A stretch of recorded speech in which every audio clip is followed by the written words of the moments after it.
Let's stick to Hong Kong and talk a little bit more. Yeah, we got to keep the positive vibes going, right, Steve? Always. Not just when it comes to the IPO market. Let's talk a little bit more about the wealth management industry as well. There's a new Bloomberg Intelligence report forecasting that private wealth assets under management in the city will nearly double by 2030. That's thanks to inflows from mainland China. Let's get to our senior research analyst, Sharnie Wong. She joins us now, who did a really deep dive into this. A great read, really. And it's interesting. You mentioned this, the growth that we're seeing in private wealth in Hong Kong. First of all, what's driving that? Yeah, so there's mainly two key factors. One is local household wealth. We've seen a flood of migrants coming into the city recently, with the Hong Kong government saying that they saw 380,000 applications, since late 2022. So I think that is a really big driver. But also keep in mind, during protests and COVID, the industry actually still saw net new money every single year. So even without the new migrants, I think there is still a very fundamentally good support.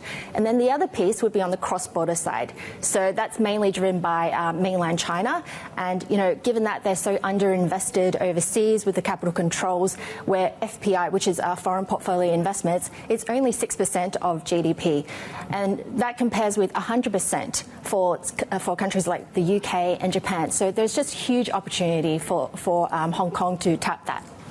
Are they doing enough? Obviously, this is a priority of the Hong Kong government. They've seen family money, family offices go to Singapore. We know that Switzerland is the big wealth hub, if you will, attracting cross-border flows. But again, I'm going to be at an event in a couple of weeks where they're going to be trying to attract sovereign wealth funds, pension funds, and the like to Hong Kong. At what point is that the goal to surpass Switzerland as the top destination for these cross-border funds? I don't think the goal is to top Switzerland, but, with the growth drivers, I think that's definitely going to be the key trend. I think we expect Hong Kong to top Switzerland by 2025, which is a lot earlier than estimates out there, saying around 2027 to 2028.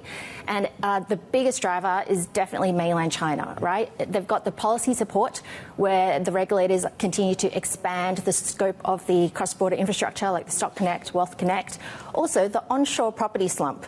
That's actually great for wealth reallocation, right? So that people will invest less in investment property, while overseas investments, which are high yielding, that's becoming increasingly attractive. So I think, these are key drivers. And of course, the overall diversification with geopolitics. I think Hong Kong should see money from everywhere. Yeah. What about family offices? How well is Hong Kong doing in terms of attracting them to come here in the city?